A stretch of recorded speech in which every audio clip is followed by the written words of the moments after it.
Hi everyone, I'm Kristen. Welcome and welcome back.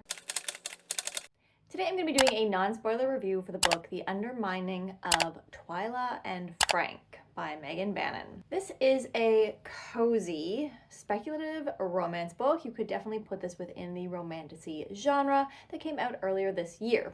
It is being called on Goodreads as Hart and Mercy #2, and it is in fact set in the same world, of course, as The Undertaking of Hart and Mercy, which came out a couple years ago. If you are wondering whether or not you can read this book without having to read The Undertaking of Hart and Mercy, I would strongly suggest reading The Undertaking of Hart and Mercy first, simply for an introduction to this world. There were definitely some elements of the world and world building that happened with that first book that do not take place at all, that is pre-assumed or assumed knowledge going into The Undermining of Twyla and Frank. So I do think it is possible to read this book. It may have some elements of the world that you might not totally understand. I would recommend reading Hart and Mercy first, but I do think it is possible to read Twyla and Frank on its own if you are only interested in Twyla and Frank, for whatever reason that might be. Despite the fact that the two are set in the same world and they are both speculative romance books, I do think that the vibe and the tone of the two books is fairly separate. They are both very quirky. The world that we are in is very, very quirky and unique. And while that is the case with both books, I think that the focus and the feel of the two books are more distinct and separate.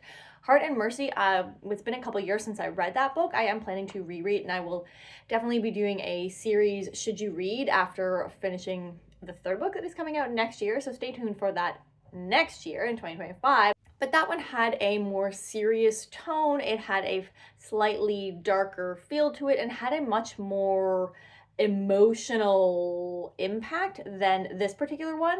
Twyla and Frank reads very, very cozy.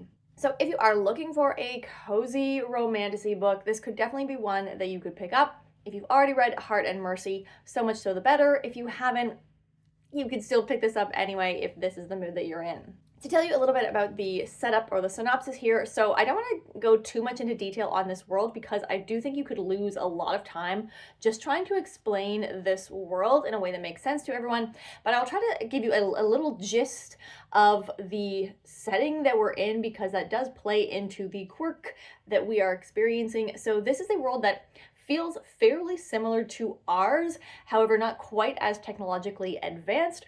Our main character in this one has a spring action personal massaging device, let's call it. They do have automated vehicles that are in fact amphibian because this is an island-based world where they have not only amphibian vehicles called auto ducks that travel on land and then on the water highways between the various islands, they also have amphibian horse type creatures. And at some point in this world's history, and again, this is something that is only covered in the first book, so the specific details here are a little bit hazy for me as there's like a several month waiting list. I cannot repick that book up to get the details for you, and it's been a while. But at some point in this world's history, they secluded the old gods into this enclosed space. It has the Old West vibe in this enclosed space. The old gods are now gone, and at some point in the history, they figured out how to like make portals to go into this space. And they do so because there is some like minerals. They do like mining and stuff like that, which comes into play in this book, obviously.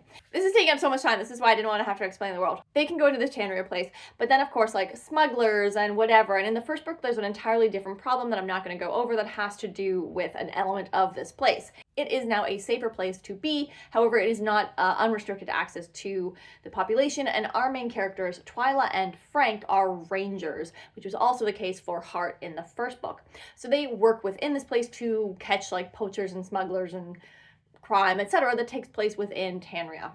Our main characters, Twyla and Frank, are long-term BFFs. And at the beginning of the book, we do get lots of scenes with this like really, really amazing friendship that they have where the two really lean on each other. They spend essentially all of their time together. They live side by side. Their houses are next door to each other. And then they spend all of their working hours together in Tanria.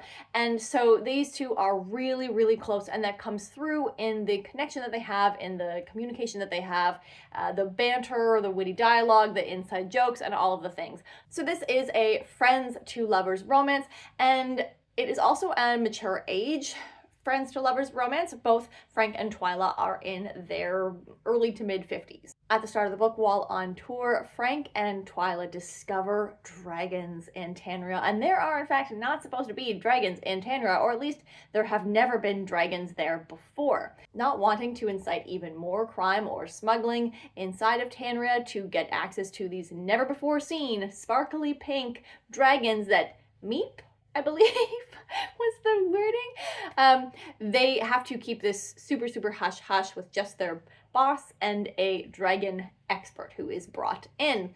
And of course, Duckers from the first book. If you are familiar with Duckers, he's very, very present in this book for reasons. Now, overall, I really, really enjoyed and loved this book as I was reading it. I actually felt a little bit stronger about the first 50%, even though it was, I have seen some reviews say, rather boring. It was a very slow moving, cozy, quiet intro to the book. However, it did kind of taper off in my warm regards to it over the course of the book. I, in fact, had the exact opposite experience with Hart and Mercy. So that's something of interest to note. But overall, I did really enjoy it. I believe that I gave it a 5 on Goodreads, and I don't know that I would still give it a 5 in this moment.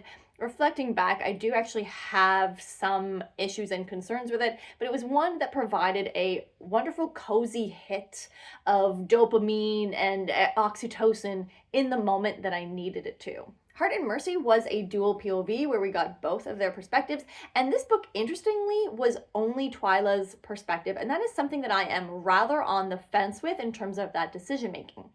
This is a book about Twyla, so much more so than it is about Frank, and that is obvious in the amount of time that we get to spend with Frank overall, as there are times when they are not in fact together on page in this book.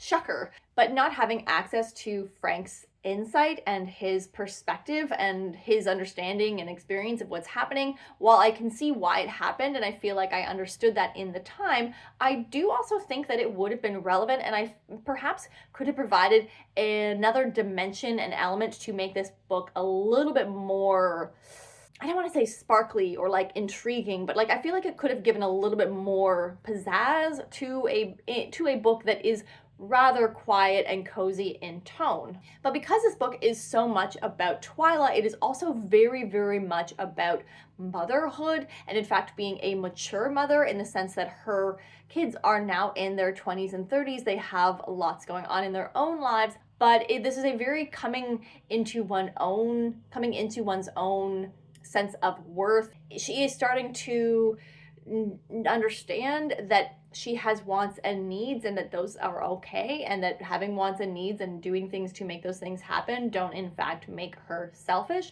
That is a big self-realization element that goes on in this book, and is a very big part of this book. Twyla's internal dialogue is a lot about being a mother, being unseen as a mother, being the expected person to do all of the things as the mom within the household, both then and now, the way that she gives in and lets go of her boundaries with her adult children and her grandchildren now, and how that impacted the expectation that she just will be a good mom, that she just knows what to do, and all of those things. So I can again understand why Frank's perspective wasn't included.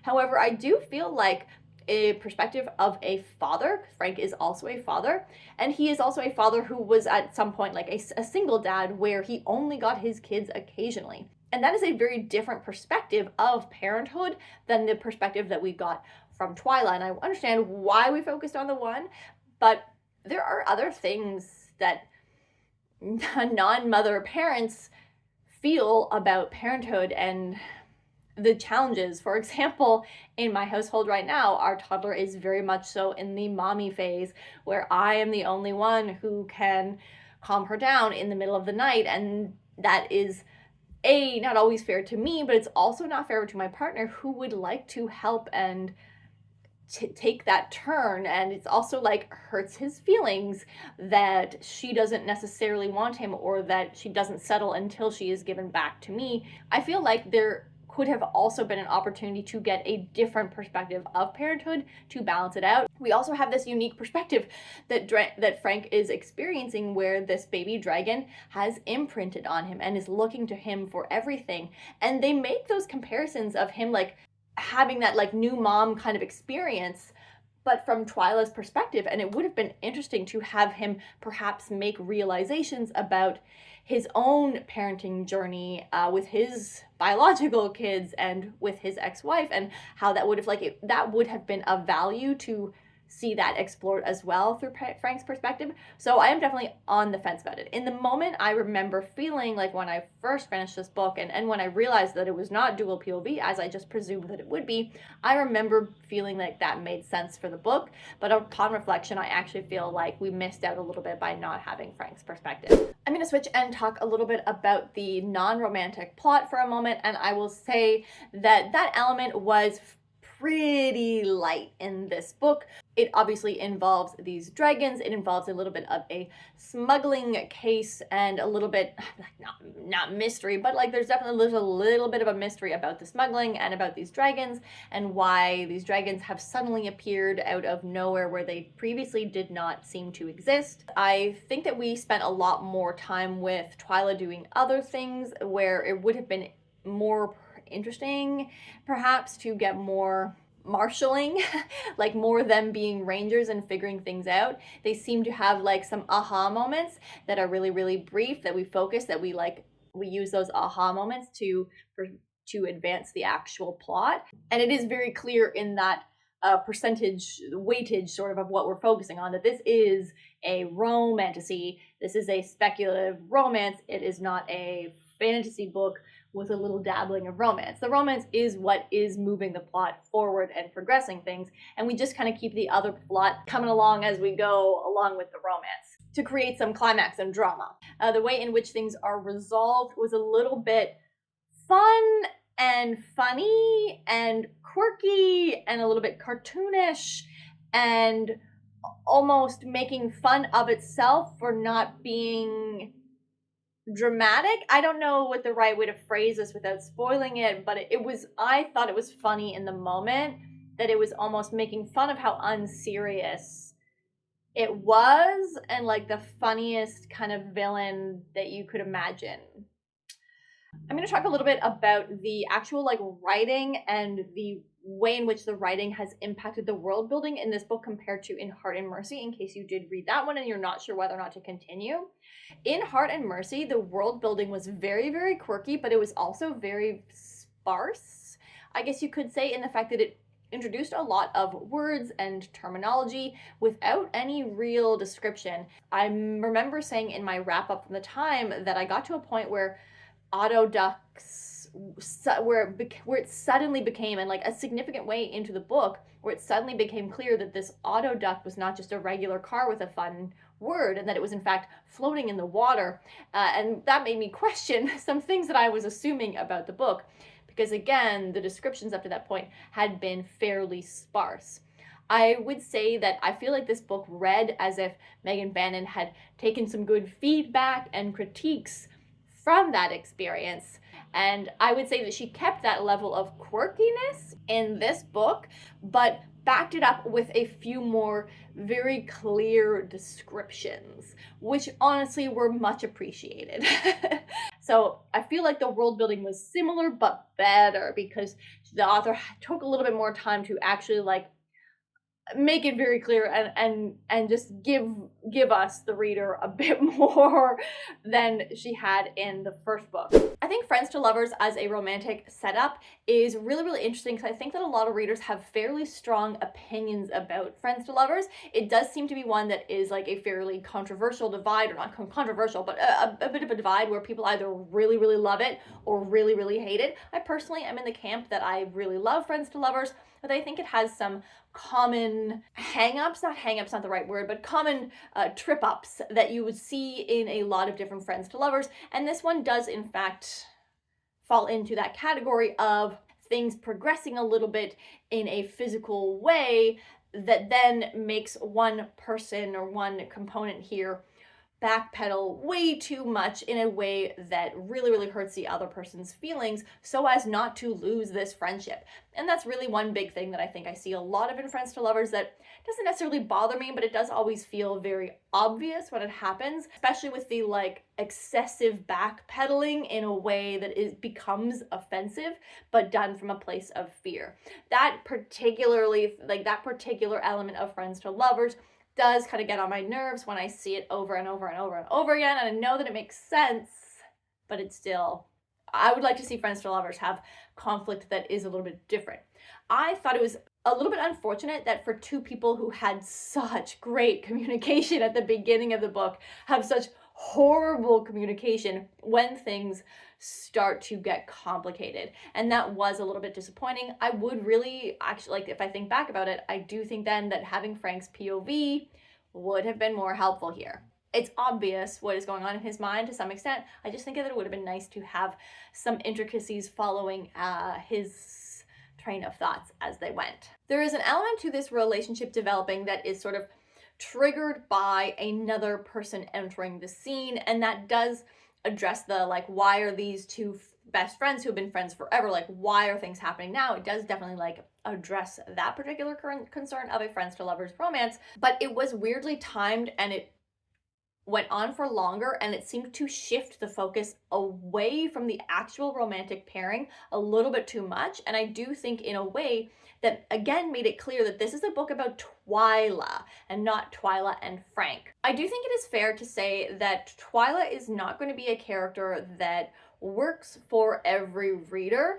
She had elements and internal thought processes that I think could get on people's nerves. She wasn't exactly my favorite person ever, and I honestly kind of think I would like Frank more, to be honest. She doesn't always do or say things that I agree with, but I feel like the things that I disagreed with or that she said or did made sense for the generational element that I think we were trying to go for in this book, if that made sense. This book did not necessarily get as steamy as my recollection of Hart and Mercy, but it was a little bit steamy. It is not closed door by any means. However, I would say that the difference here is that we focused a lot on the people's ages, particularly how Twyla felt about her advanced age and what that meant for her body. Personally, I'm just like kind of over that conversation. I don't need to hear it repeatedly. I feel like that's something that I feel like we have moved away from, and I enjoy that we've moved away from that. So it was very repetitive in talking about her body and how she felt about it, and oh my, I'm wearing my granny panties and he can see, you know, all of my unexposed 50-year-old skin and what that skin must look like, and his body is strong but soft, and all of the things. Like we really talked about their bodies a lot in a way that I was just over. And I would have said the same if we were talking about rock hard, you know, 20-year-old bodies or whatever. It was a lot of self-body talk, and in a very, again, generational, insert the generational monologues that you think are happening, and I think that those were accurate. And again, I think that those were accurate. I just didn't need it over and over and over and over and over. Those are my overall feelings of Twyla and Frank. I'm sure that I have forgotten some things, so we can talk more about specifics down in the comment section down below. I would love to hear what you thought about this book. We are going to be getting another book in this world next year, so I am very excited. I'm intrigued about the person. I recognize at least one of those names, so I'm curious to see what that book will entail and where we will go in this world from here. So if you read this book, let me know down in the comments down below if you agree or disagree, if you want to talk further about the adorable Nimkillums. If you enjoy my videos and you like what I do here, don't forget to like and subscribe. I'm going to link up some other videos of mine that you might like to check out, and I'll see you guys next time. Have a great day. Bye.